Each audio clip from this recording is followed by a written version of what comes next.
So, Anna, quantum computing, it used to feel like this super futuristic lab coat kind of thing, right? Like something out of a sci-fi movie. But now I'm hearing more and more about businesses actually using it, leveraging it for real-world problems. What's really going on? What's driving this shift? Oh, Alex, it's totally happening and it's thrilling. For so long, yeah, it was this theoretical pursuit. Brilliant minds, pushing the boundaries in labs, solving incredibly complex equations. But now we're seeing this massive, palpable shift.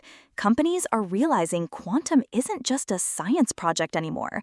It's a legitimate, powerful tool and actually a pretty significant competitive edge. They're not just thinking, what if we had quantum? They're asking, how do we get started with quantum today? It's pretty exciting, honestly, to see it mature like this.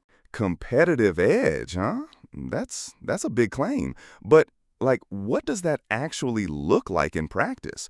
When we talk about businesses, what kind of problems are we talking about here that quantum can uniquely solve that classical computers just can't handle efficiently? Oh, it gets really tangible here. Think about incredibly complex optimization problems. In finance, quantum can revolutionize risk analysis or even sophisticated fraud detection with amazing speed. Or logistics and intricate supply chains, right? Imagine optimizing delivery routes for, I don't know, thousands of packages simultaneously. Traffic, weather, fuel, all at once. Classical computers just totally struggle there. Quantum, well, it thrives on that kind of massive data and complexity. It's about finding the absolute best solution, not just a good enough one. Wow, that's pretty mind-blowing. But then for a company like, let's say a mid-sized logistics firm, how do they even begin to tap into this? It sounds, incredibly specialized. Do they need to hire a whole team of quantum physicists, or what's the on-ramp like?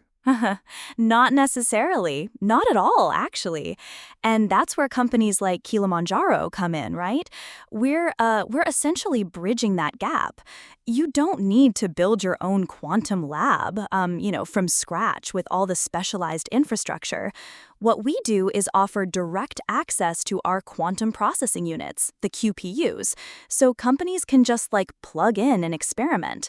But it's more than just access.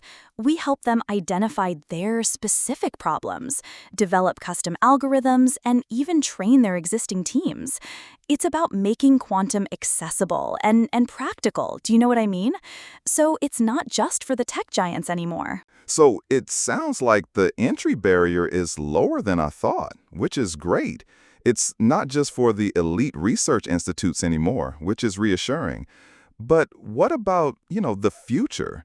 Are there still big hurdles we need to overcome to fully adopt this, or are we just full steam ahead now? Well, it's definitely full steam ahead, Alex, but it's still an evolving field, right? One of the biggest things is still demonstrating clear, quantifiable ROI for every single application.